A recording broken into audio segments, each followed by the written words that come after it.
The most famous words in motorsports is Mary Holman George, president of the board of the Indianapolis Motor Speedway. Gentlemen, start your engines.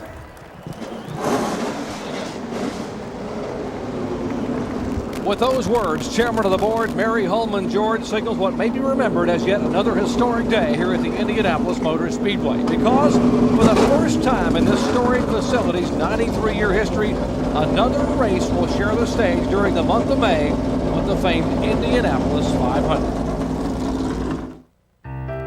For more than 80 years, the Indianapolis 500-mile race was the lone event at the Indianapolis Motor Speedway. And each year, during the month of May, the track would bustle with activity, only to go back into hibernation until next year. But in 1994, a new tradition was born, as the unmistakable rumble of NASCAR's Winston Cup cars was heard for the first time at 16th and Georgetown. In the year 2000, the Speedway kicked off the new millennium by hosting the U.S. Grand Prix, as Formula One's finest raced north across the Speedway's famed Yard of Bricks.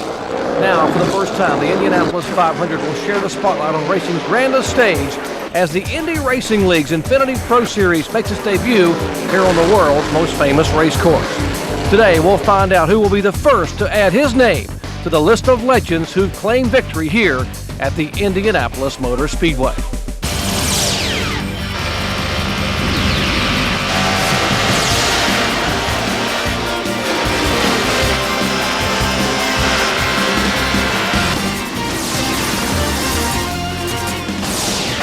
ESPN, the worldwide leader in sports, welcomes you to the world's greatest race course, the Indianapolis Motor Speedway, for the inaugural running of the Indy Racing League's Infiniti Pro Series Freedom 100. Hello everyone, glad to have you with us. I'm Jerry Punch, along with Indy Racing League veteran analyst Davey Hamilton, and our special guest, two-time and defending Indy 500 winner, and again pole sitter this year for the Indy 500, Elio Castro-Neves. Out of curiosity, did you come up on the steps or did you climb the fence to get up there? No, I came on the normal way. By the way, it was pretty tough, was it? A lot of steps. Say that fence coming from May 25th. Yeah, I got to ask you, millions of youngsters dream over the years of someday coming to this place and racing at Indianapolis Motor Speedway. That dream came true for you 2 years ago. These drivers have that dream realized today. What are they thinking about right now? That's right. Well, first of all, I don't know what do they think. I'm trying to not mess it around here, but I'm sure, first of all, the weather is extremely difficult out there. It's pretty cold out there, and they have to really take it easy on the tires, warm it up pretty well. So hopefully they're going to do a good job. I'm sure they're nervous a little bit to be first time around this place, and this place is very intimidating. And you're 2 for 2 here, so you're batting 1,000. Pretty good job over the years. Davey Hamilton, as far as the track's concerned, what is the primary focus? What do these teams have to overcome for the first time here, these drivers and owners? Well, I think the first thing that they need to do is it's a 2.5-mile racetrack. It's the fastest these cars have ever been. It's a very difficult racetrack to pass on, and you have to get your timing down just right, different than some of the most of the racetracks that they race on. So timing and learning how to pass is the key thing today. The fourth member of our broadcast crew, well, that's Amy Eason. Moments ago, she caught up with our pole sitter, Ed Carpenter. Thank you, Jerry. And the excitement down here on the grid just prior to taking this green flag is just truly unexplainable, especially for this young man, Ed Carpenter. Ed, you've never captured a pole position in the Pro Series. What a place to wait and do it. The historic Indianapolis Motor Speedway. Truly, what are you feeling right now? I'm just hoping I can keep it at a weekend at first and go out and get my first win for the whole Futaba Delphi car. I'm just really happy with the AJ Foyt team. They're doing a great job and learning a lot, and that's what this development series is for. So looking forward to a great race. Did you get any last-minute advice from AJ? I'm getting ready to go try to do that right now, so I'm sure he'll just tell me to be patient and run my own race and do a good job. All right, he's the inaugural pole sitter, Ed Carpenter. And Amy, a week ago today, he was graduating from college with a degree in marketing at Butler University, and today he is a pole sitter at the Indianapolis Motor Speedway. When we come back, the IndyCar stars of tomorrow are set to compete today here on the world's most famous stage. Stay with us, back in just a moment.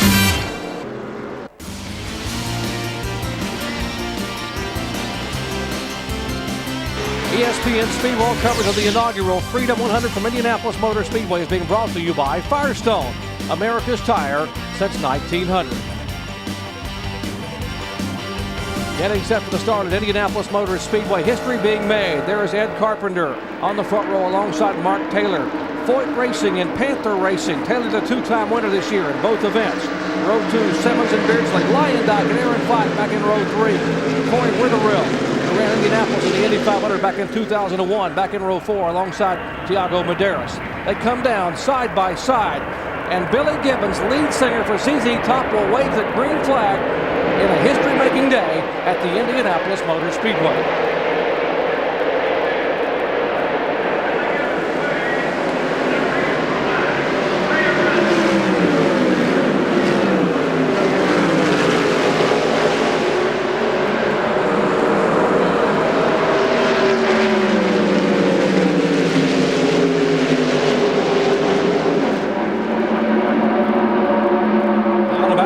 Speeds approaching 205 miles per hour as you ride along on the grill-to-go Smith & Wesson machine of Ari Lyondike Jr. Son of two-time Indy 500 winner Ari Lyondike. Oh, yellow flag right off. Oh my God. Heavy contact on the very first lap of this event. Back of the race car got completely ripped off.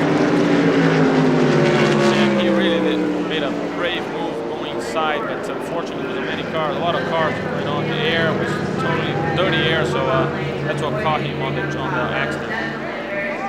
It looks like that was maybe Corey Witherill in one of the Himmelgarn cars. I think they lost the back of his car. Yeah, hopefully everything's fine now.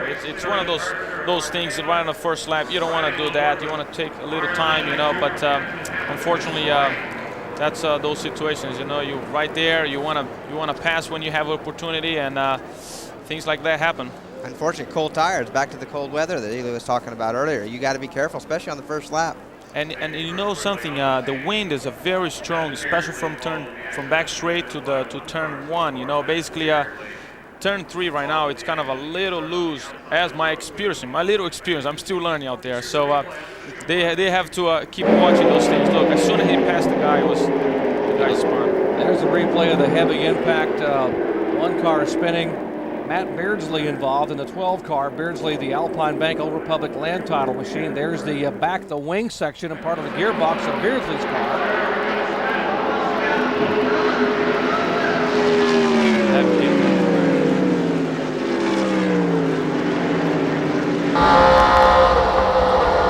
Here's the onboard for Ari Lyondike Jr. watching as he sees the incident developing right in front of him, goes low.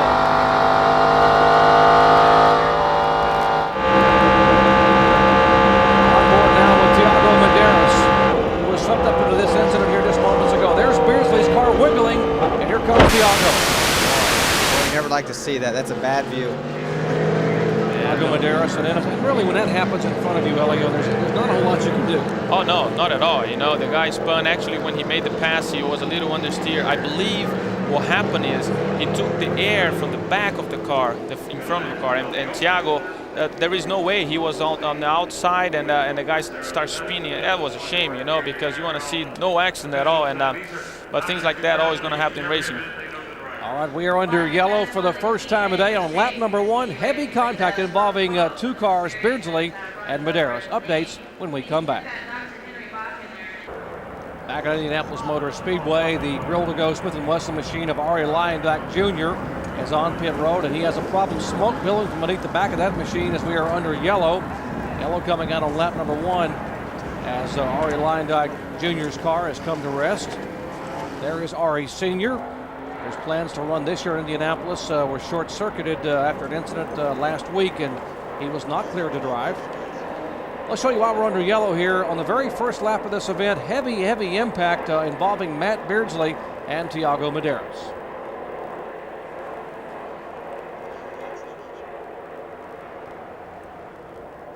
Riding along with Ari Lyondike Jr.'s on board, and there's Beardsley spinning.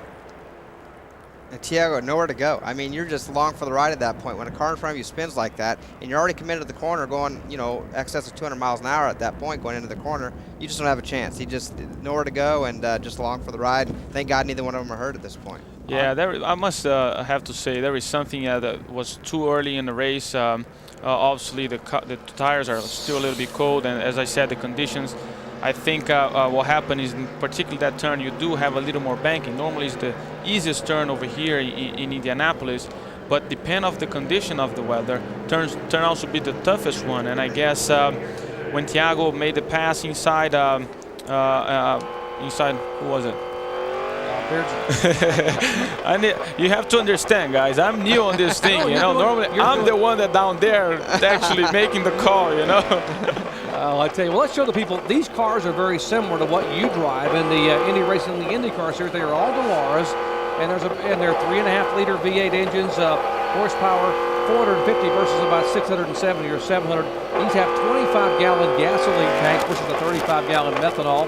They're 3 inches shorter in wheelbase, and the weight a little bit lighter than the car you will drive in the Indy 500 a week from Sunday. So, but they are very, very safe machines, like the cars you guys run on Sunday. You can take that kind of an impact, and the driver's able to walk away and get in the care center units and head over to see Dr. Bach at the Hannah Medical Center. So, Dave, you've been in these cars as well. I mean, and look at these cars up close and personal. They are well built. Absolutely. Well, the cockpit itself and the tub of the car is basically the same as an Indy Racing League car. They're real wide. They have they have headrests just exactly like the Indy Racing League cars, and safety is first and foremost for this series. And so they're made to go these speeds. They're made to hit like this, even though you don't want to. All right, Arie Luyendyk Jr. climbing out. Let's check in his pits with Amy Yeast.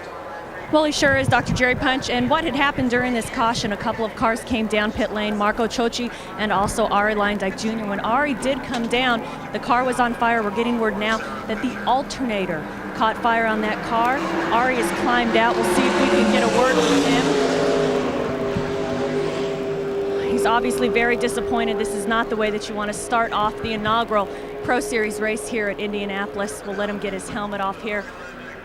He's giving me the hold on 1 minute sign, so we will definitely do that for him with Smith & Wesson. They got a sponsor on board for this team, Sinden Racing. Arie, you had a little fire there. Alternator caught fire. Was it a result of running over anything in that wreck, or was it just simply a mechanical problem? Just simply a mechanical problem. We don't know what exactly went wrong, but we had some electrical problems in the morning before qualifying, and we thought we solved them, but you know, we just haven't had enough luck this year, I guess. Every time we're fast, but something happens, so. Oh well, you know, I'd like to thank Smith & Wesson.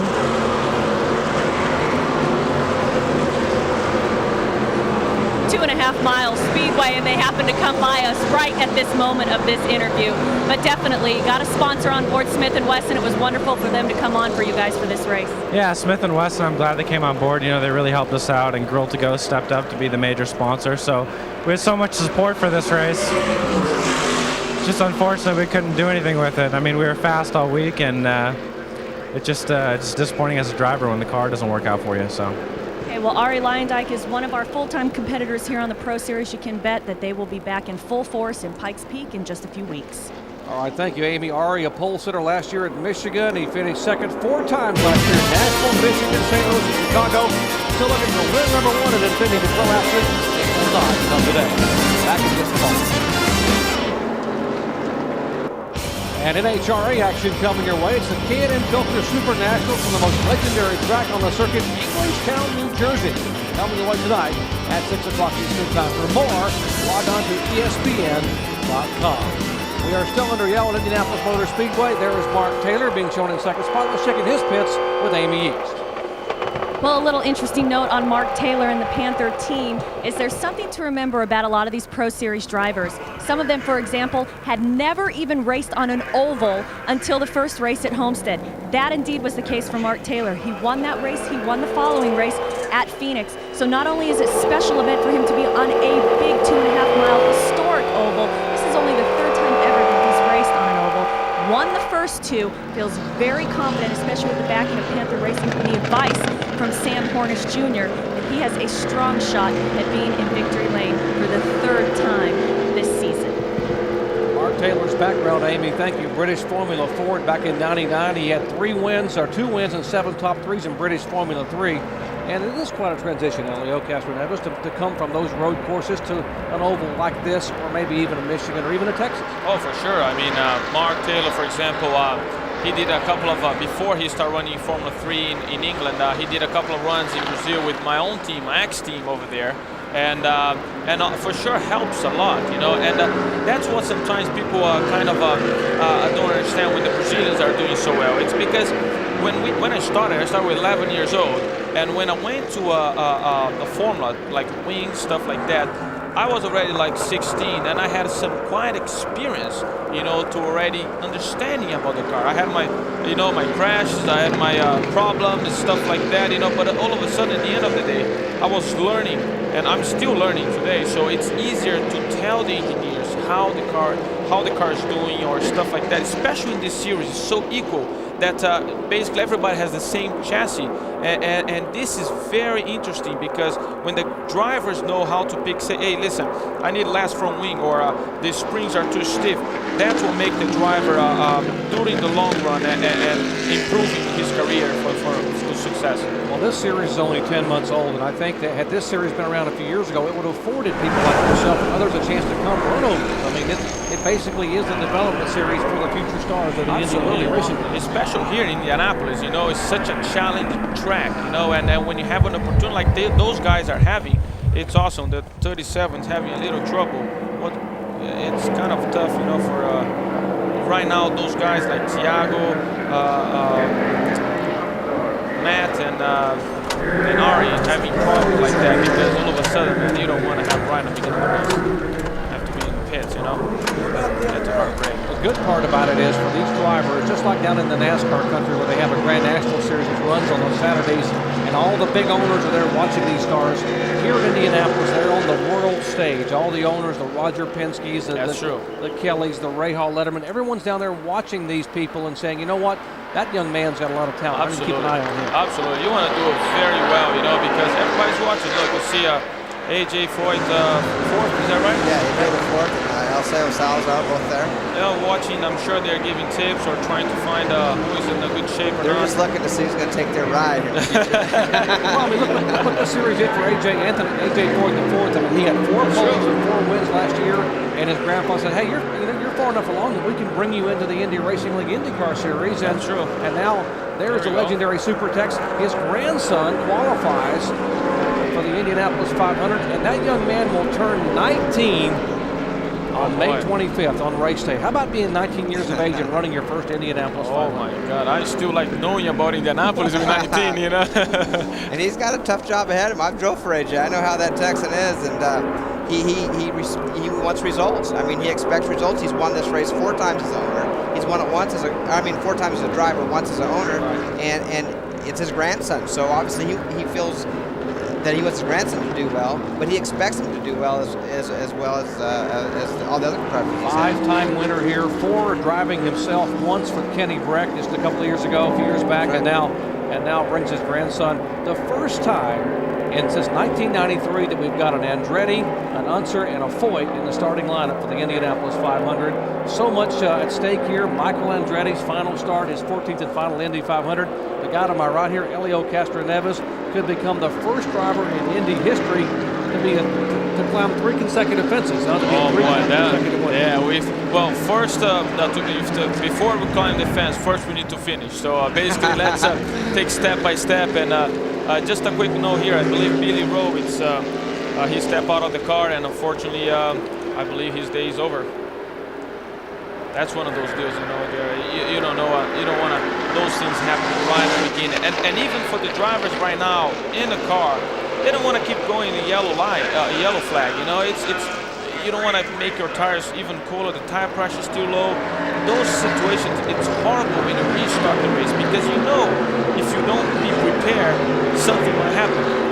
Rick Mears, who works with you guys at Penske Racing, is the official driver's coach for this series, and he has helped so many of these drivers, and particularly this week, saying this is a track that can lull you to sleep. You can get very slow, long straightaways.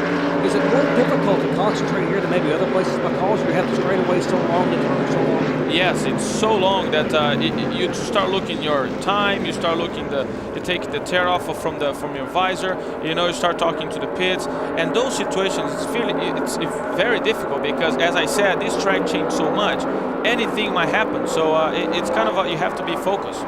And when that thing, they go to a place like Richmond, Virginia, a 3/4-mile track where you don't even have time to look at the gauges. I mean, you're so busy, you're wheel to wheel. You come in, the crew says, well, what RPM were you coming off the corner, That's right. or what temperature, and they're going to have to tell you because you sure don't have time to look. But here, you're going down, you're looking at the grandstands, Yeah, no, it's which way true. the flags are going, and you have a lot of time, and you need to stay. It's hard to stay focused and really concentrate on what you're doing. You almost need to be out there racing with somebody to keep occupied.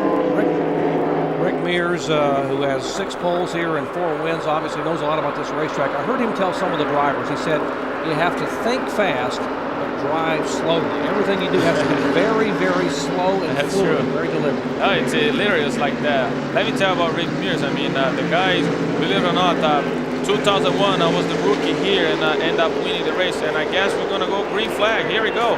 I'll tell you the story later. All right.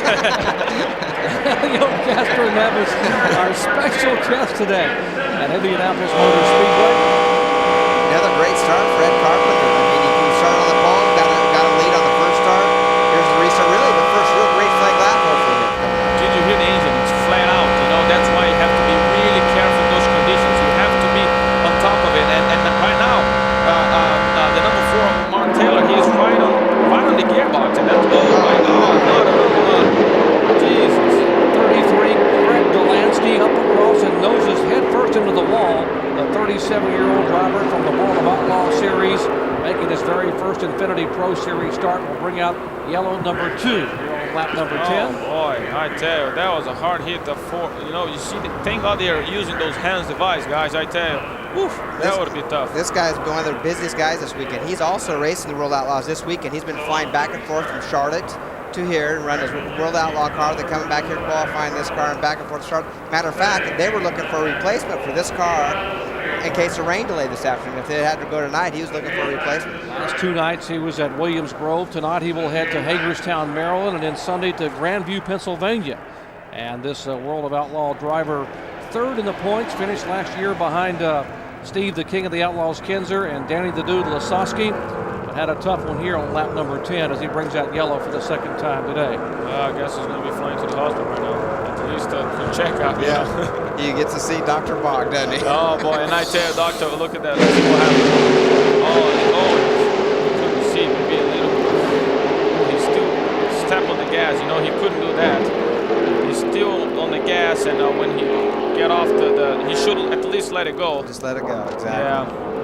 That was a shame. He's trying to save it, and that's probably the normal reaction for a lot of us. Is try to save the car, but after you do that a few times, you learn just to go ahead and let it go, let it spin out, and maybe do a 360 and take off again. These things they're self-starting, so he could have went on, but your normal reaction is to try to correct it and save it. What I think happened is, again, one of those conditions are very tough.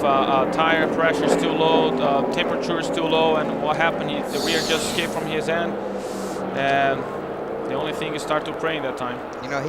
That was a big hit, actually. They're being very cautious. And in his defense, when you're a short track driver on the short dirt ovals, that's exactly what you do. You try to save it, and you just continue to try to save it with more throttle and more steering wheel. And here in Indianapolis, you guys said that's not the case. And tough one for Fred Delansky to bring that yellow number 2. Well, lots of action to come your way tomorrow. It is Indy 500 Bump Day. Our live coverage begins at 1 Eastern time on ESPN, then followed up at 4 Eastern on ABC Sports, and then back on ESPN at 6 o'clock Eastern time for the final 1 hour of Bump Day qualifying as we fill the field for the 87th running of the Indianapolis 500. Back with more from Indy in just a moment.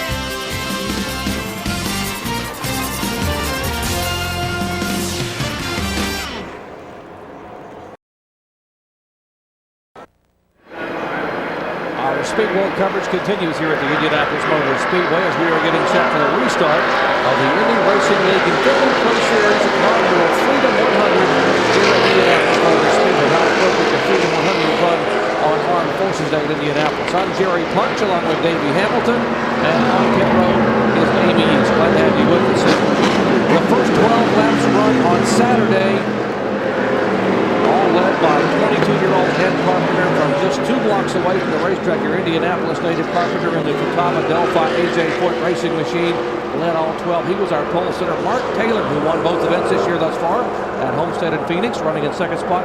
Jeff Simmons, great effort by the Western Union Speed Team. Duesenberg entry of Keith Duesenberg in 3rd spot.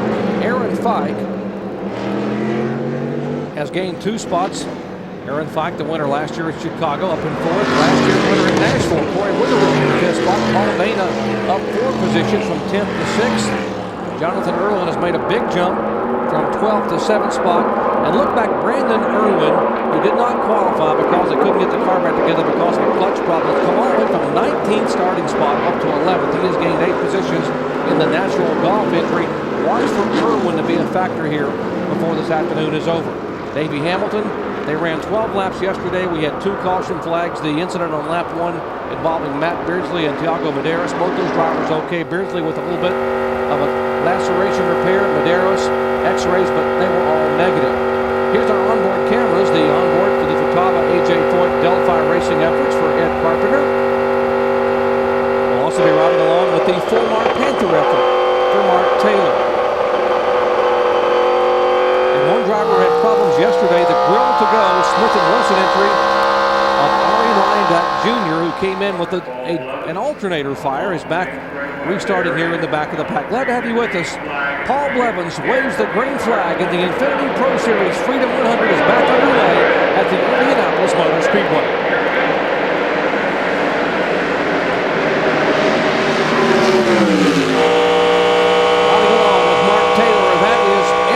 He's chasing as you look back at Taylor. About a 4-car length advantage as they come up for speed here on lap number 13. Now's the time to get the tires warm, not to get excited like yesterday. A lot of cool tires, accidents happened before they even completed the first lap. These guys just learning these speeds and how to race at this racetrack. Saw a moment ago Corey Witherell trying to make a pass, make a move for position from 5th to 4th. There's Witherell going beneath his teammate Aaron Fike. That's 4 position.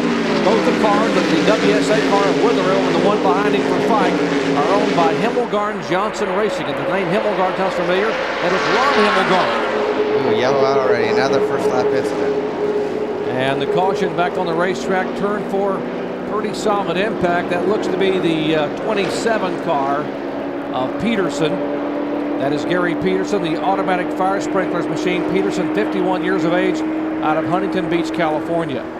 He's one of the regulars here on the Infiniti Pro Series Tour. Guys just having a hard time getting used to the speeds that they run, and on a very flat racetrack. They have to really work extra hard actually to get heat the tires. There's no really banking in this racetrack, or very minimal banking, and I think these guys are just getting caught out on cold tires. It's not ideal conditions because of the overcast, a little bit of a cool front coming through Indianapolis, but unfortunately they just can't really get a good solid lap in. And we'll see if we can show you what happened here. We were on lap 16, and watch for Peterson's car to come out of the corner here and make the abrupt move out across into the barrier. That's a safer barrier, and he hit it pretty flush with the right side. You know, that actually almost looked like it happened so early in the corner that that something may have broke on that car and just send him up in the wall. Usually that early in the corner, you really don't spin out yet. I mean, it's still very early entry, and something may have broke and send him up in the wall for that incident.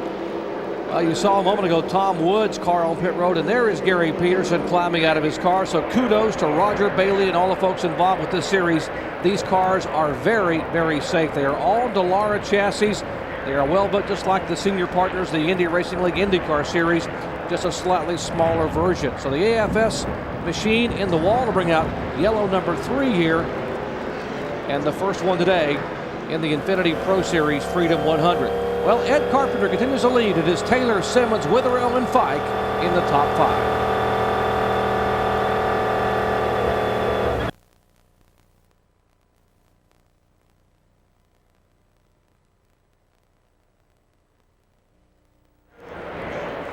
And back at Indianapolis Motor Speedway, under yellow for the 3rd time in just the first 18 laps here of this Freedom 100 for the Infiniti Pro Series races. The incident involving Gary Peterson out of turn 4. He's able to get out of the car and walk to the emergency services as we are getting set to restart. Let's check in the pits with Amy, who's updating us on a car that made a pit stop. Amy? That's right, Jerry. Tom Wood came in. He is having trouble with the gearbox. He cannot get it out of 4th gear. The crew said stay out there and complete as many laps as you can in 4th. Tom, of course, doesn't want to do that. I'm sure David can attest. It doesn't feel like racing when you know you're not going to be competitive and not be up to speed. But positions are huge. We are in a points battle. 3 12-race season, so Tom Wood will stay out there in 4th gear. Thanks, Amy. By the way, we mentioned Gary Peterson walked away from that crash. We should update Craig Delansky, the World of Outlaws driver, who was involved in an incident on lap 11 yesterday. The 37-year-old driver was taken to Methodist and admitted to Methodist Hospital last night. He underwent surgery this morning and is expected by Dr. Terry Trammell to make a full recovery, although he'll be out of the race car for a few months. So good news on Craig Delansky, who had a hard impact, almost hit on, about as hard as you could hit Davey Hamilton in one of these cars, and had a lower spine fracture operated on this morning by Terry Trammell, and will be out for a few months, but expected to be back 100%. Absolutely. It's too bad for Craig. He's 3rd in World Outlaw points. He's a lot of effort to try to win that World Outlaws championship, but he's in the best hands that he can be in here at Indianapolis and the staff, of the doctor staff. I will echo that. Terry Trammell's a great friend, outstanding doctor, and someone you know pretty well, unfortunately. Green flag back out for the Infiniti Pro Series Freedom 100. Here's Taylor looking to the inside. A Carpenter down the front straightaway. It's a drag race at turn 1, and the full-mark Panther machine roars to life and takes the lead. Entering 1. Here comes Carpenter on the outside. He will fall back in line behind Mark Taylor. Ed Carpenter, who has led every single lap thus far. And we are at 20, halfway in the Freedom 100. It is Taylor, Carpenter, Simmons, Witherill, and Aaron Flack, the top 5. Here he comes back. Ed's coming back, getting a little bit of draft and back underneath. What a great, this is what we want to see right here. Just keep it green. Ed Carpenter says, not on my track, you know. I live 2 blocks from here. And he takes the AJ Foyt Delphi full-mark machine past the full-mark Panther effort of Taylor. Look at Carpenter now pulling away by 4 car lengths. He is looking great. Actually, last night they did a gear change between the start of the race yesterday and today. Here's Witherill trying to go by Simmons for 3rd spot. Corey Witherill, who ran the 2001 Indianapolis 500. The first Native American to race, and maybe the only Native American to our knowledge actively racing right now in open wheel competition. Side by side, Witherill and Jeff Simmons. The Western Union machine trying to hang on to 3rd. Boy, Simmons does not want to give up that spot. And these cars can actually run too wide here very easily. Just as it showed, he hung in there on the outside and is back in front of Corey.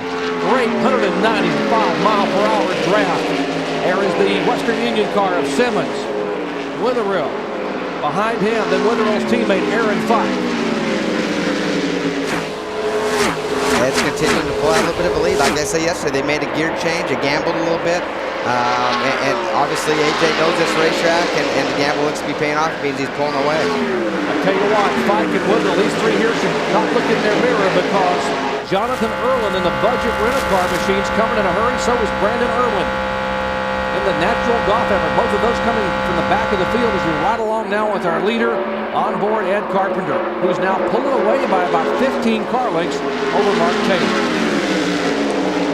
Obviously, 2 Hamilcar cars are very equally prepared. They're running, I think, in 5th and 6th right now, nose to tail, or actually 4th and 5th with Corey Wetherill and Aaron Fike, and doing a great job.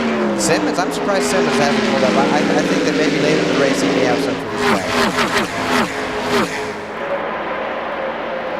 As you watch this move by Witherill, once again challenging for position, the WSA Himmelgarn Johnson car will make the move and take the spot away in the turn, as Jeff Simmons will slide back to 4th.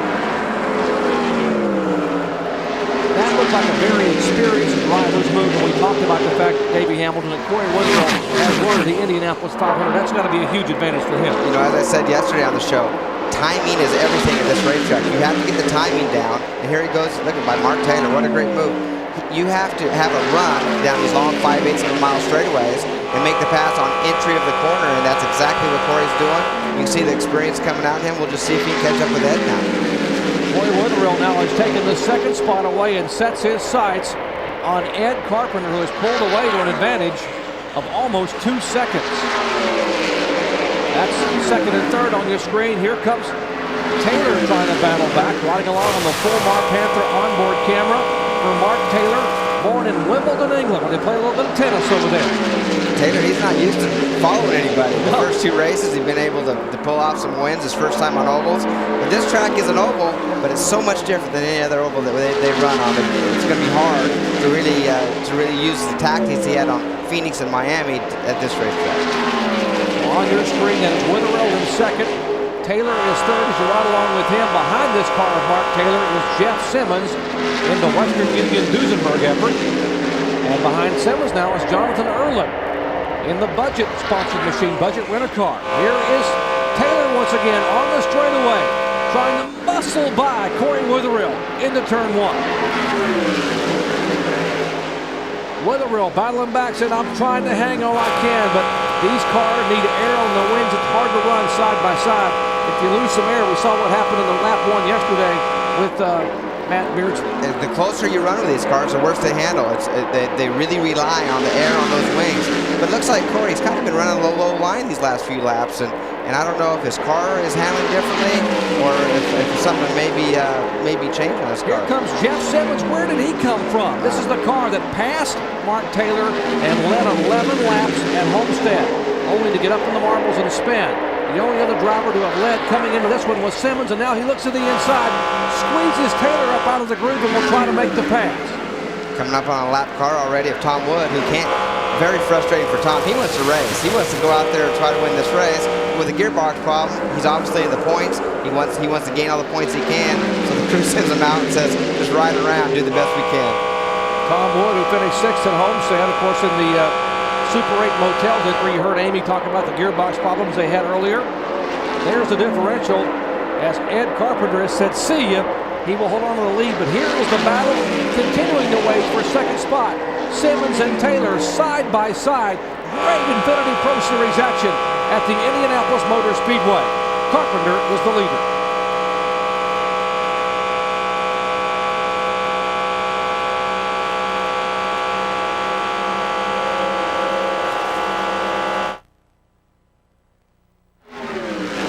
Unbelievable action at the Indianapolis Motor Speedway. Just moments ago, they were 3 wide, trying to thread the needle. And I almost can't talk. That took my breath away. We're talking about Corey Witherill, Jeff Simmons, and Mark Taylor were within inches. All 3 cars stacked side by side. Great Infiniti Pro Series action here at Indianapolis. These guys are definitely getting ready for the Indy 500. That's how we started the Indy 500, 3 wide. Well, they're giving a little try during the race and see how that 3 wide feels coming down into turn 1. If you've not heard of these names, if you haven't heard of Jeff Simmons or Mark Taylor, these are the IndyCar stars of tomorrow. Racing in the official development series, the Indy Racing League Infiniti Pro Series. And let's check in the Taylor pits with Amy Yeats. Well, it's been interesting listening to all of the chatter on Mark Taylor's radio right now. On that restart, he was in 5th gear. They told him that he would have to keep on hanging in 5th gear in order to hang with Ed Carpenter or to pass him and keep the lead. Now that he has dropped back and he is more in a drafting position, they've told him to go to 6th. Just a second ago, they said go back to 5th. So I'm confused, Davey Hamilton. Which is going to work better for him now as he's looking inside to make a pass, 5th or 6th gear? Well, he's confused too. He's trying to figure out what to do because if he gets out in front, he needs 5th gear because he's breaking there. But as soon as he gets behind somebody, gets in that toe, he's probably on the rev limiter in 5th, has to go to 6th. But as soon as he gets back behind him, he has to shift down again, and here they come to catch up. So it's a tough situation. But Ed Carpenter and AJ Foyt and the Futaba Delphi team, they have definitely figured out the gear combination and the handling combination for this racetrack. Corey Witherill, a full-blooded Navajo, Native American, hoping to make it someday back to the Indy Racing League IndyCar circuit. Run second at Indianapolis. Behind him now 4 car lengths back to Mark Taylor in the Panther colors. Fulmar, the sponsor on Taylor's machine, a printing company owned by his dad Mike, just outside of London, England. Back in 3rd spot, Western Union colors for Keith Duesenberg. Yes, the Duesenberg family. Keith Duesenberg, the grandnephew of Augie and Frederick Duesenberg, who won 4 Indianapolis 500s. Their first driver won Eddie Rickenbacker back in 1914, the World War I ace. It's the Duesenberg name back at Indianapolis Motor Speedway with Jeff Simmons running in the 4th position. And back in 5th spot, Jonathan Erlin, who lost an engine in the final practice session with a brand new Infiniti Q45, and he has come from the back of the pack to be shown in 5th spot. Aaron Fife back in 6th. Paul Dana on the ethanol ISI machine back in 7th. We're from 2nd to 5th. This is what this race is all about. This is what the series is about. Let these guys feel what these cars do in traffic, and at most of the tracks, that's how they're going to be. Just it's not very often you see a guy like Ed Carpenter just being able to check out. 8 days ago, Ed Carpenter was walking across the stage getting a bachelor's degree in marketing at Butler University. Listen up, youngsters. He got his education first. A week later, he's a pole sitter and may, if he can hold on for 8 more laps, put his name in the history books as a winner at the Indianapolis Motor Speedway. What a week and a half it could be for Ed Carpenter. You know, Ed wakes up every day, walks out to his car, and he can look down and see turn 4 of the Speedway from his house. And I know it's been a dream of his to be able to race here, and this is his opportunity. Now he's been on the pole. He's led every lap so far, and he's on his way to hopefully winning the race if it goes his way. 8 laps to go. Mark Taylor looks for an opening outside the WSA Healthcare car of Corey Witherill. WSA Healthcare, by the way, a company owned by Corey's parents, Liston and Carol Witherill. There is Jeff Simmons, the Western Union machine we talked about a moment ago.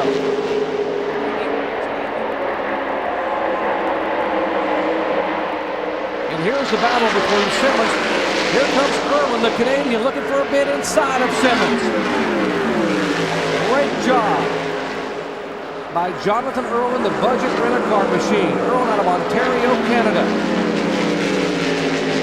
You know, surprisingly too, Brandon Irwin, who started dead last, showed so much promise early. Must have just kind of got his car stabilized and just didn't have the performance or the speed that he thought it was going to have early on. But still hanging in there. He's still in 11th, but not as good as he wanted to be. Not where he wanted to be. There is Aaron Fike, the winner last year up at Chicagoland. He had to sit out the Phoenix race for some family situations. He had to be away. Ran awfully well. And the opener at Homestead, the RFMS machine. That is a retirement organization, management company. On the side of that Himmelgarn Johnson car. Here is Ari Leindock Jr., son of two-time Indianapolis 500 winner Ari Sr. in the grill to go Smith & Wesson machine. Ed Carpenter showing the way. Witherill, Taylor, Simmons, and Irwin, the top 5. Less than 8 to go.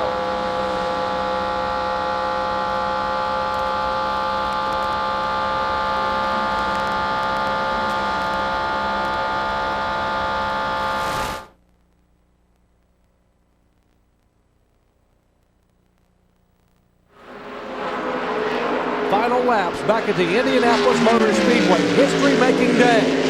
First time that the stage of this grandest facility has been shared during the month of May with a race besides the Indianapolis 500. And what a good one we've got going here after the delays due to weather on Saturday. We will finish it up on Armed Forces Day. And what a battle we've got side by side. Jonathan Irwin, the budget rent-a-car machine.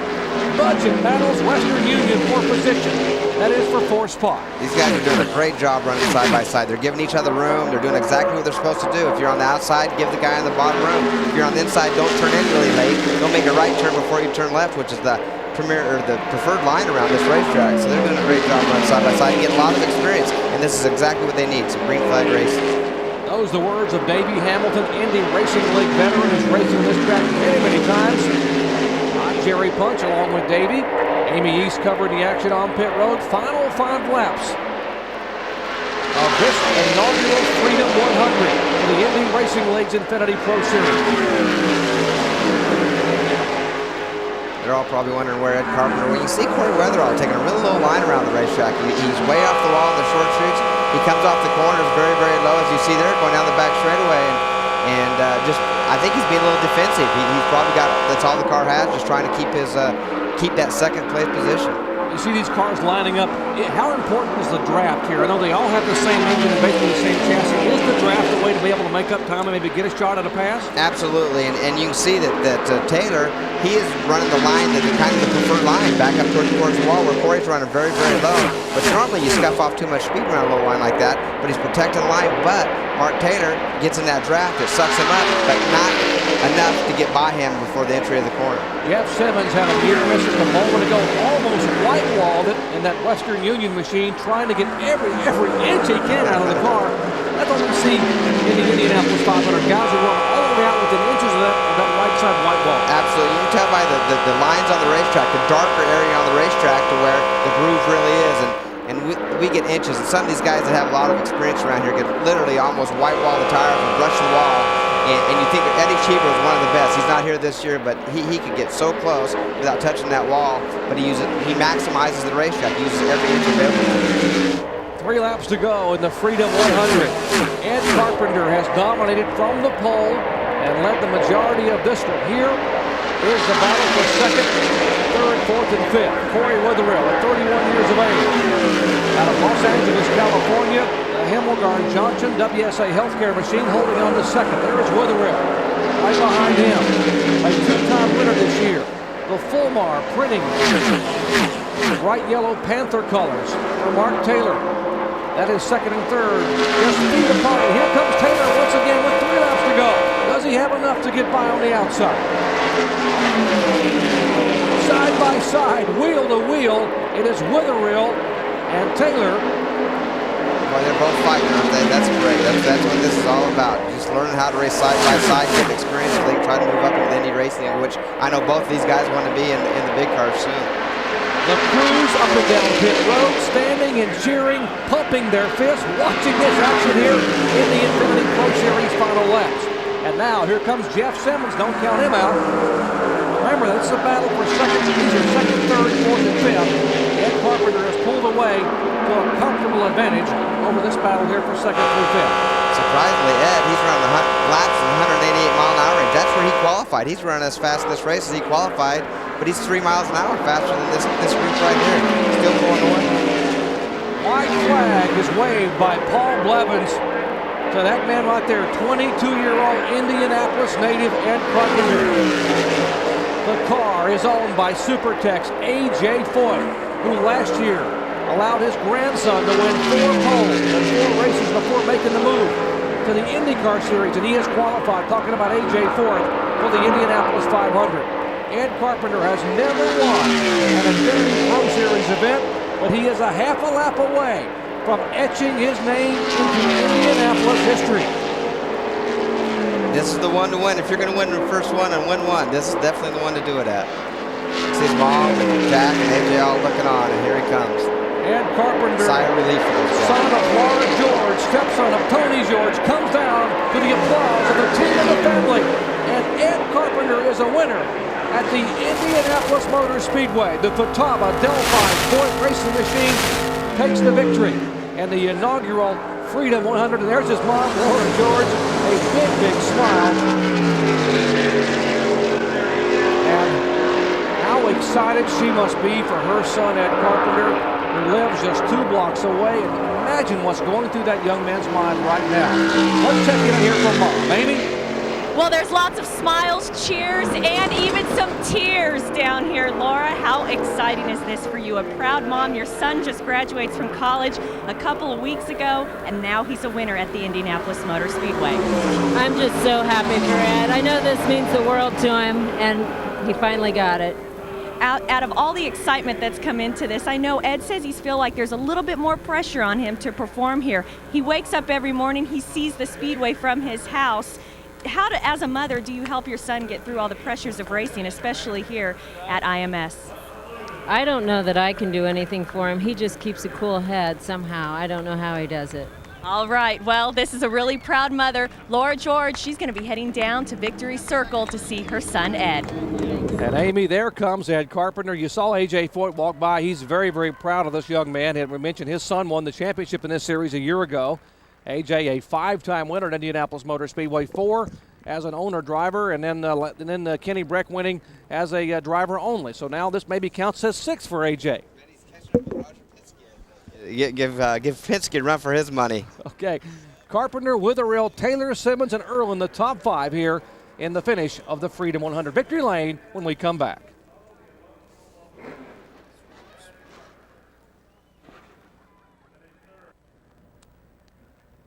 And back at Indianapolis Motor Speedway, our Speed World coverage of the Infiniti Pro Series Freedom 100. Our final results, Ed Carpenter takes the win, Corey Witherill in second, Mark Taylor, Jeff Simmons, and Jonathan Erlin in the top 5. What a battle, 2nd through 5th. Aaron Fike, a great effort for 6th place. Paul Dana in the Ethanol ISI machine in 7th. Ronnie John Cox 8th. Marco Chiocci out of Rome making his first start in the series in 9th.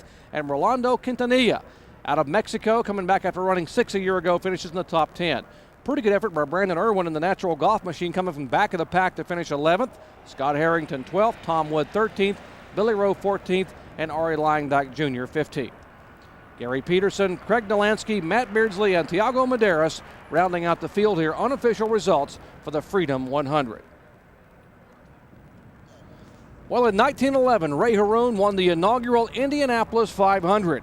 In 1994, it was Jeff Gordon who brought the NASCAR ranks and won the inaugural Brickyard 400. 3 years ago, the U.S. Grand Prix went to Michael Schumacher and going north across the racetrack as Tony George waves the checkered flag. And today, another driver etches his name in the Indianapolis record books, winning the inaugural Freedom 100. That is Ed Carpenter. Let's go down to Victory Lane where a couple of special guests are standing by with Ed, and that is Firestone retailers Clarence Moreland and Scott Monteith. Amy? Well, yes, we had the Firestone dealers down here. Now we have A.J. Foyt and Ed Carpenter. Ed, we just talked about Haroon, Gordon, Schumacher, all names that have won inaugural races here at the Indianapolis Motor Speedway. Now we add Carpenter to that list. What does that mean to you? I mean, just to be able to race here means a lot, and to be able to come here and win with A.J. Foyt Racing and Futaba and Delphi as my sponsors, it's great. I mean, to have my name on the same list as those guys, it means a lot. I mean, this is a special place. We had some exciting laps there between you and Mark Taylor, dicing it up for the lead. What was it like out there swapping positions? He had me a little nervous. I mean, I'd gotten every restart up to that point, and he finally gave me a run, and I was just glad I got a good run off too and got him down the back stretch. And when I saw that I was putting a little distance, made me feel a lot better. And through all of that, he was getting some excellent coaching from four-time Indy 500 winner A.J. Foyt. A.J., this is your 6th trip to Victory Circle here at the Indianapolis Motor Speedway. You have to be very proud of young Ed Carpenter. Well, I'm very proud of him. He did a great job. He kept his head cool all day, and he just made the right moves at the right time. And car performed good. The team really worked good, and he worked good with the team. And like last night, Ed and I went over some things, and I thought what would help him, and it showed that it really helped him a lot today. So I'm proud of what he did because he did a great job. And like I say, Indianapolis what made A.J. Foyt and a lot of the top names in racing today, and it's always nice to be in this victory circle. I think you can't say it any better than that. Indeed, Amy. I've gotta go to work. A.J. Foyt getting ready to get his now grandson involved and up to speed for the Indianapolis 500. Ed Carpenter, Davey Hamilton, Ed Carpenter will forever remember this day. His first win in the Infiniti Pro Series coming at no better place than the Indianapolis Motor Speedway. Absolutely. What a place to have a first win with A.J. Foyt, who has a lot of history here himself. But another great thing for the short track racers all over this country, they see Eddie Carpenter coming out of midget sprint cars and now winning this race. They have hope to come here someday too and compete at this facility. Incredible competition, very cost-effective series, less than $250,000 it costs to run the entire year in an Infiniti Pro Series car. We'll talk to you next from Pikes Peak International Raceway on June 28th, up Mile High in the Rocky Mountains. For Davey Hamilton and Amy East, I'm Jerry Punch, once again congratulating Ed Carpenter. He's a winner at the Indianapolis Motor Speedway. Thank you very much. Good job, guys. Good job, Amy.